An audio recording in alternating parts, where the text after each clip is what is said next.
Ah. Oh, stop with this, Sean. Come on, let me have it, okay? Have what? Have what? The earring. You called me about an earring.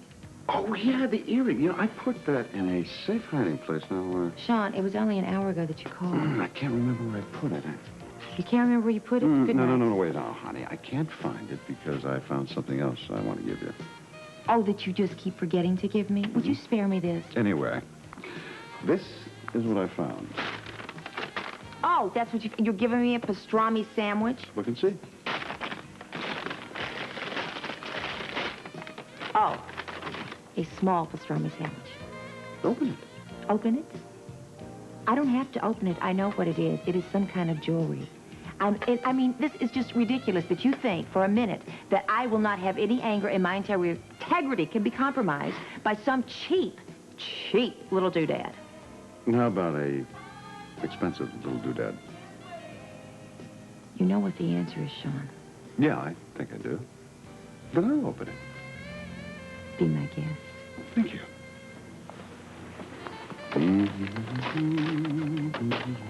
Now, remember, if you don't like this, you can always take it back.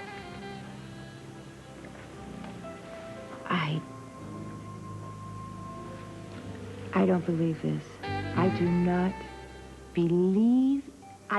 Don't believe this. Would you look... Well, please, believe it. Believe it. There's lots of diamonds, some emeralds. Yeah, lots of emeralds, too. Now, I'm going to put this on your wrist. I hope I don't offend you with this. Offend me? No, I don't think you're going to offend me. I mean, you know, this matches the necklace that you gave me, right? That's because it was intended as a set. Well, you certainly know my weak spots, I gotta tell you that. Boy, this set you back a pretty penny, did it? This is a necklace, and it's like...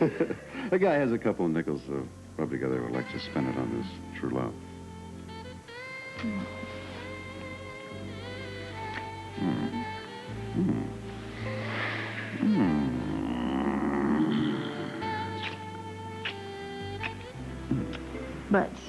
But what? But I love this, but it's not, you're not going to bribe me by some little bauble. I told you you wouldn't. I love you. I do. I love you. I thank you very much for this gorgeous gift. But I am still so furious at what happened today that I am not going to give up on this. I was right, and I intend to have my way because of it. Now, look, honey, believe me, I'm not trying to influence your decision. But you know, the least you could do is have a little drink with me. We'll talk about it. Okay. Just a little drink, if you want to talk, if you're serious, okay? All right. Coming right up.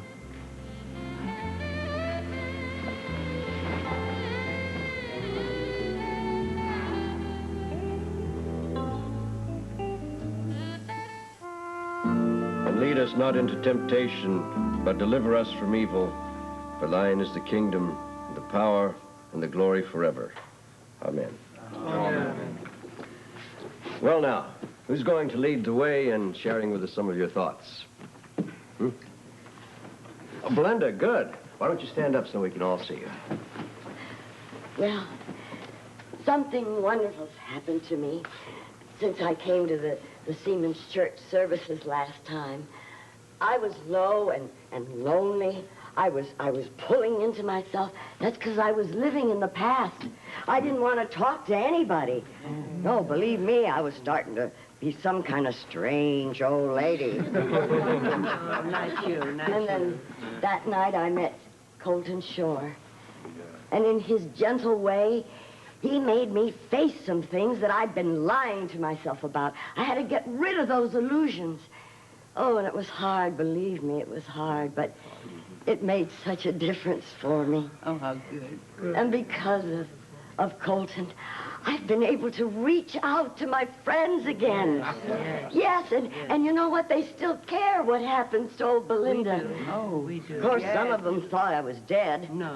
Oh, well, but I think I was, almost. Oh, but it's been wonderful, and I do want to thank the church. That's right. And I want to thank Colton for who and what you are. Well, that was... that was wonderful. Thank you. Oh, wait.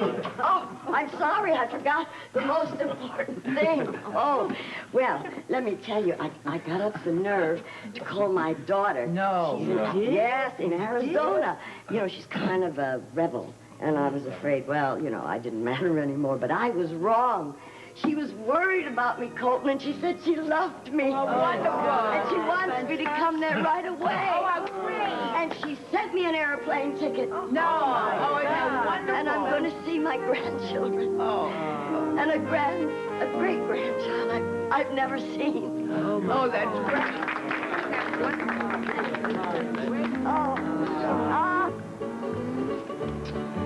Do you really Sometimes I really, sometimes I don't. think that the baby is going to be a doctor when he grows up? I think our daughter will be very happy as a doctor. I love medicine, you love medicine, our parents love medicine. I just wouldn't want to make him feel as if he was drafted into something. You know, he should be able to make up his own mind about what he wants to do with his life. Okay, then.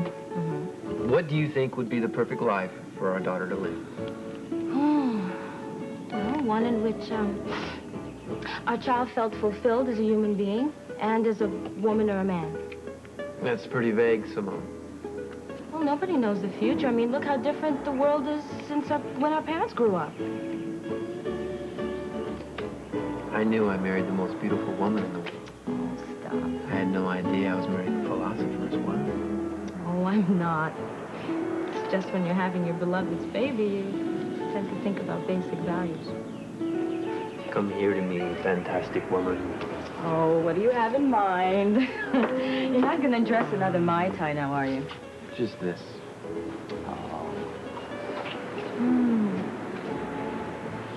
Oh, you know, it's not fair. Which part? It's not fair being so happy. Come on, we deserve it, Simone. How about being so warm and so happy while everybody back in Port Charles is freezing your cookies off? Oh, Port Charles. What time is it in Port Charles now? I'd say around 7 o'clock. Good and cold. I feel great. You sure do. Are you getting it? It's wedged in here. Hey, somebody's coming. I think it's Scorpio. Get the books on the way, quick. What's that for? I'm going to hide it if I can get it out. Oh, I'm sure I'll get a ticket for obscuring a sign of my property. Yeah, well, it's better than nothing. Yeah. Keep your eyes open, you got... I thought you two had business in the club. Angel told me you were still out here. I was wondering how this investigation into this alleged gunfight was going. Well, we found a couple of shells, a few slugs that we dug out of pilings. Oh, so that's interesting. Well, it's hard to believe, but there used to be gunfights out here, I'm sure, in the old days. Yeah. And we didn't fire bullets made in Japan back in the old days. Listen, there's been something going on down here that you guys don't want me to know about. So what the hell is it? I don't know what you're talking about. I don't know what you're looking for, but, well, my affairs certainly are in order. Good, I'm glad to hear that. Because I want to have a look inside. Sam? Yes, sir. We're going to search the club.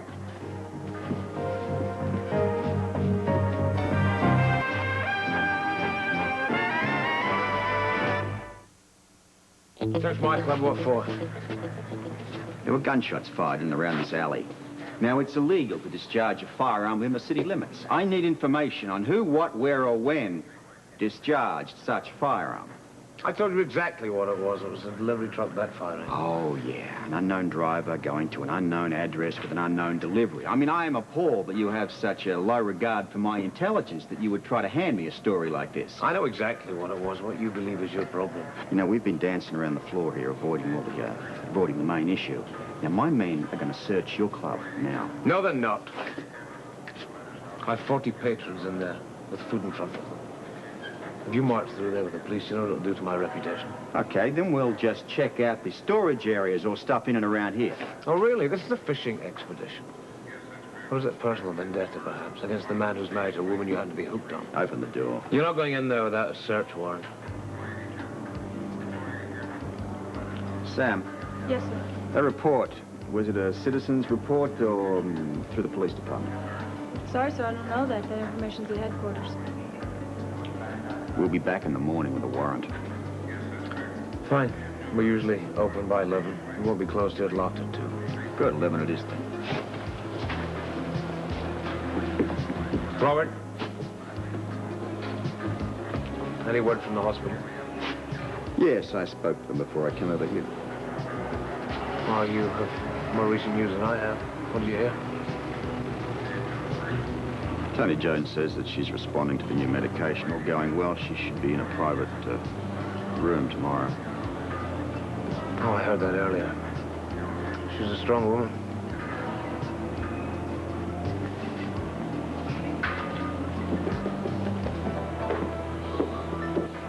Boss, What? I thought he was coming in. Warrant or no warrant. Let's get inside. Was it those guys that came in here? They would have found those 2 bozos tied up. I knew Scorpio would never cross me if I demanded a warrant. Listen, you did good. You stood up to him. He didn't have a choice in front of the other cops. Know what the hell are we going to do with the hijackers until Victor gets here? Why doesn't Jerome send his boys tonight? I don't know. I can't even get him on the telephone. I told him this is the last shipment. What happens? I get involved in a crossfire between him and some other mob enemy. Well, I will not have it, I'm telling you. You gotta keep telling him. He'll believe it. Now, apart from that, we've got to make sure there are no more shells or slugs in this place before the police come by tomorrow. Come on. That was a beautiful story, Belinda.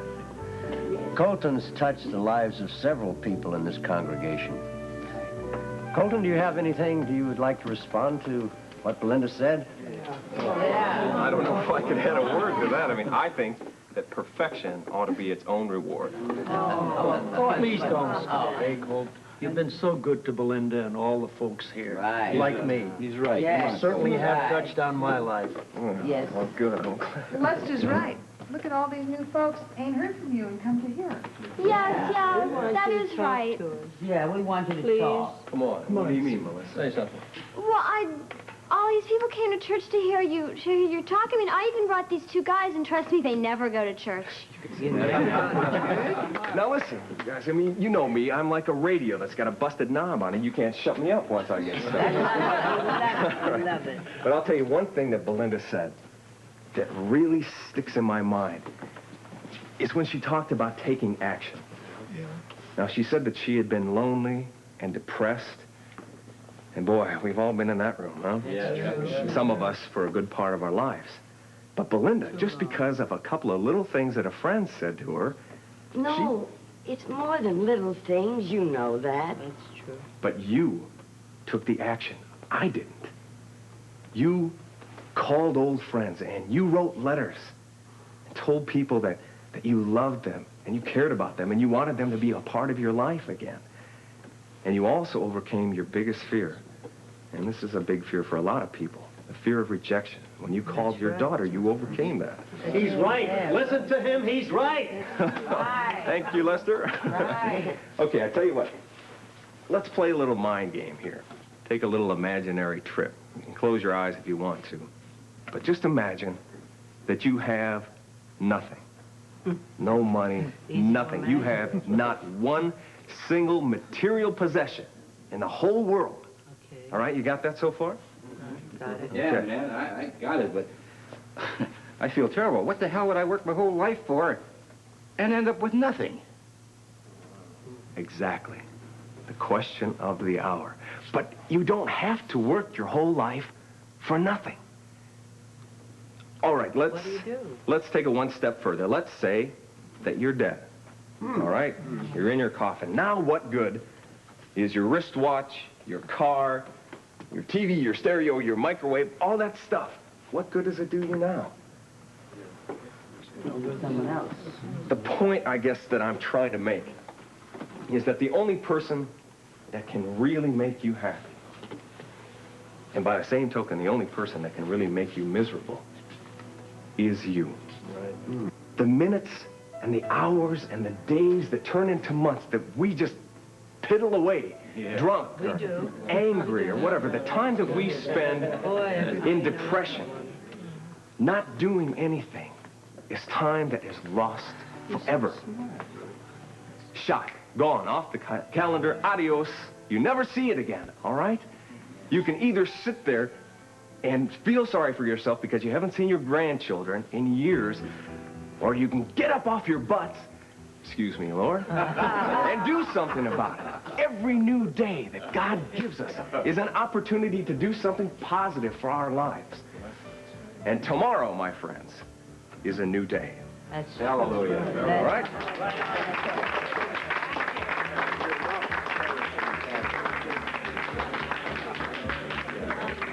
Oh, really?